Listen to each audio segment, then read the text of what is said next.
Kun raadiyoo burqaa oduu jaarmiyaa waraana bilisummaa Oromooti. Raadiyoon burqaa oduu jaarmiyaa waraana bilisummaa Oromoo torbanitti guyyaa 3 jechuunis gaafa facaasaa jimaata fi dilbata akka lakkoofsa Oromiyaatti sa'a 6 PM yookiin akka warra Esterneetitti sa'a 12 PM tti tamsaasa kallattiin waan isin biraan geenyuuf ilmaan Oromoo addunyaa mara keessa jirtan akka nu hordoftan kabajaan isin gaafanna. Kana malees tamsaasa kallattii keenyan alatti karaa toora YouTube Agency tajaajila burqaa oduu jaarmiyaa waraana bilisummaa Oromootiinis nu argachuu dandeessu. Agency burqaa oduu jaarmiyaa waraana bilisummaa Oromoo. Beek diinni haqa bilisummaa dhoksuuf gochaalee fi olola adda addaa ni oomisha. Akkasumas tarsiimoo miidiyaa fayyadamuun soba dibaa haguuggii dhiigan jijjiiruu tooftaalee fayyadamuu keessaa haxxummaa abbootii irreeti. Diinni haqa bilisummaa dhoksuuf tarsiimoo garagaraa fayyadamuun dhugaa dhoksuun yookiin ni jijjiira. Tooftaalee isaa kana keessaa inni guddaan ololaa fi soba tamsaasudha. Diinni odeeffannoo sobaa fi jallisaa tamsaasuun ummata burjaajessee haqa irraa maqsuuf hojii guyyuu sirna dhufe darbaa mootummoota abbaa irreeti. Dhugaa sarbama mirga namoomaa dhaabamuun nageenya fi tasgabbii qaala'insa jireenyaa buqiinsa lammiilee fi injifatamuu kallattii hundumaan jiru dhofkachuuf jecha odeeffannoo haqaa micciiruu jallisuun bifa jijjiiruun yookiin xiyyeeffannoo ummataa irraa kaasuuf odeeffannoo dharaa tamsaasuun haqa lafa jiruuf gocha sirna PP baajata humnaa olii itti ramaduun hojjetamaa jirudha. Kana malees miidiyaa qabeenya biyyaan mindeeffamanii qacaramee hojjetaan dhuunfatee odeeffannoo sobaa fi faarsaa paartii tokko yookiin PP qofa tumsuun gocha sukkaneessaa biyyaa fi lammiilee irratti raawwataman haguuguuf tumsaa fi ariitiin miidiyaalee aantummaa ummataa cabsuun naamusa ogummaa fi heera gaazexeessitootaa addunyaa kabajuu malan cabsuun gochi sirnaa fi miidiyaalee Itoophiyaan haqaa fi gocha sukkaneessaa sirna PP gaggeessaa jiru ukkaamsuun yakka humnaa olii raawwataa jirudha. Tarsiimoon biroo PP'n dhimma bahutti jirtu miidiyaa dhuunfachuu fi to'achuu yommuu ta'u, mootummoonni fi humnoonni abbaa irree miidiyaa mootummaa to'achuun TV, raadiyoo fi marsaalee hawaasummaa irratti duula odeeffannoo sobaa gaggeessuu amalootni PP fi sirnoota darbaniiti. Kana malees PP'n gaazexeessitoota bilisummaa fi dhugaa dubbatan doorsisuu, hidhuu yookiin dhabamsiisuu irratti fuulleeffatanii hojjechaa jiraachuun mirkanaadha. Akkasumas kanneen miidiyaalee bilisaa fayyadamuun dhugaa mul'isuuf yaalan dura dhaabbachuun karaa itti cufu hojjimaata abbootii irree garee PP ta'uun beekamaadha.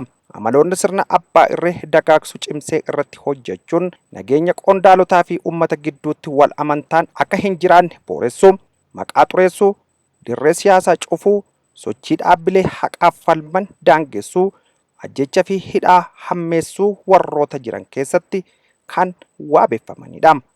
Gama biraatiin hoggantoota ummataa ganuu fi gargar qooduuf odeeffannoo sobaa tamsaasuun shiraa fi amantii walitti buusuu fi waliigaltee balleessuun akka tarsiimoo cimaatti fayyadamuun gareen PP balaa hamaa dirree siyaasaa irratti qabsiise jeequmsaa fi sirna dhaablummaa har'aan nu ga'e jiraachuun ragaa ifatti mirkaneeffachuudha. Hawaasa, hoggantoota siyaasaa, hoggantoota hawaasaa fi jaarmiyaalee Oromoo keessatti wal shakkuu fi waliigaltee dhabamsiisuun qabsoo bilisummaa akka laafuu danda'u irratti hojjechuun sagantaa jalqaba PP fi fakkaattonni sirna sanaa karoora jalqabaa taasifachuun ijaarsa sirna kanaaf paartiin PP eegale kan irratti xiyyeeffate hojjechaa jiraachuu ummanni Oromoo himaa fi ragaan hedduun nu barbaachisudha.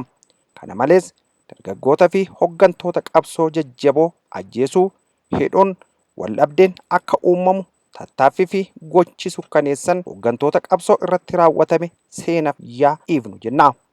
Tooftaan sirni PP cimaan dhimma itti baattu keessaa tokko fayyadama miidiyaa fi teeknooloojii basaasaa cimaa dirree facaasa odeeffannoo dharaa gaggeessan ta'uun sirriitti hubachuun murteessaadha.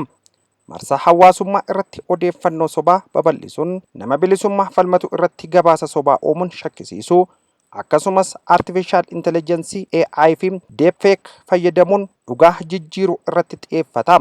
Namoota bilisummaa falman irratti gabaasa sobaa dhiyeessuun uummata keessatti shakkii uumuu fi hojii isaanii laaffisuun ni yaalama.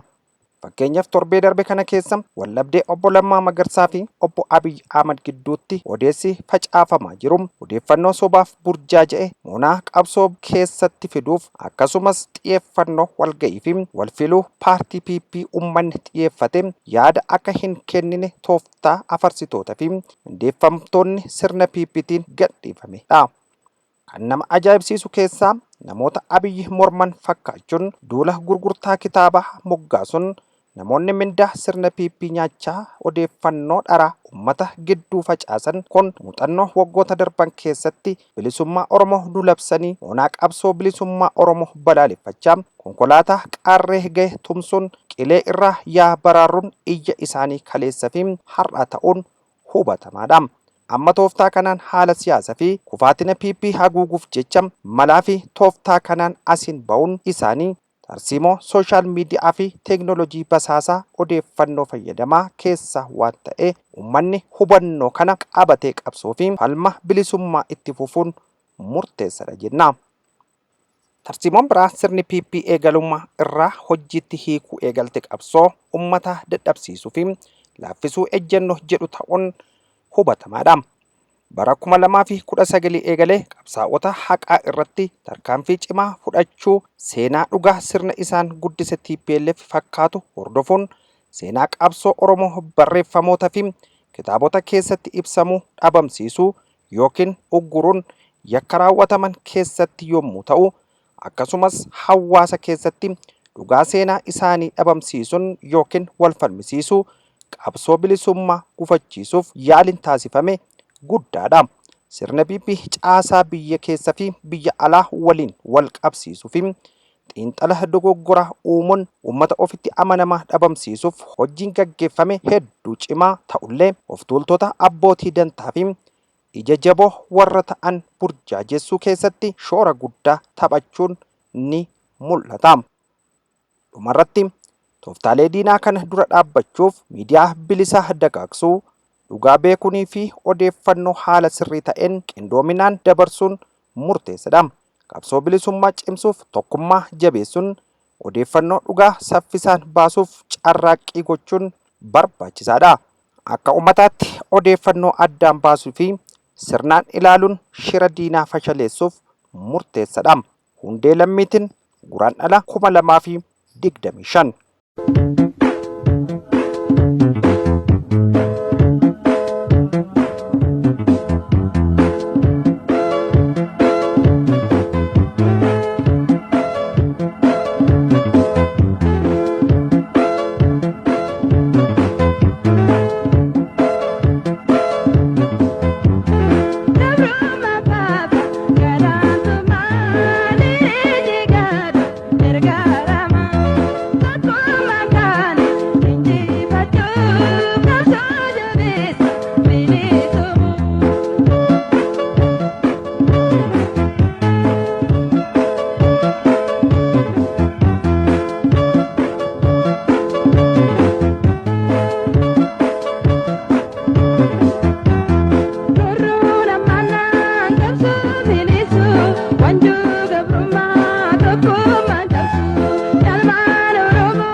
Sasa